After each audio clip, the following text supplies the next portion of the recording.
عاوز تواكب التكنولوجيا الحديثة وتغير للفواتير الإلكترونية؟ إيه هي الفواتير الإلكترونية؟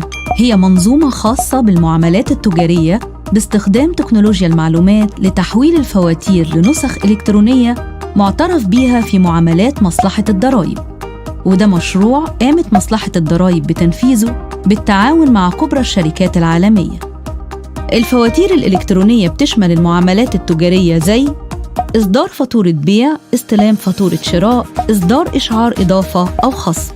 طب يا ترى هتستفيد إيه لما تشترك في منظومة الفواتير الإلكترونية؟ تحسين مركزك الضريبي وتصنيف شركتك ضمن الشركات منخفضة المخاطر.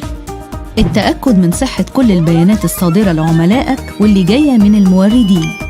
تخفيف العبء الإداري وتقليل العمالة الزيادة مع إلغاء المعاملات الورقية. تقليل إجراءات عملية الفحص الضريبي واللي أصبحت هتتم عن بعد. سهولة إعداد وتقديم إقرارك الضريبي بالإضافة لتسهيل وتسريع عملية رد الضريبة والتسويات الضريبية. كمان بتحمي شركتك من التعامل مع الشركات الوهمية، غير إننا بكده بنقضي على الاقتصاد الغير رسمي وبنحقق العدالة الضريبية بين كل الممولين. لازم نكون فخورين إن مصر تعتبر من أوائل الدول الرائدة في أفريقيا والشرق الأوسط اللي بتطبق منظومة الفواتير الإلكترونية.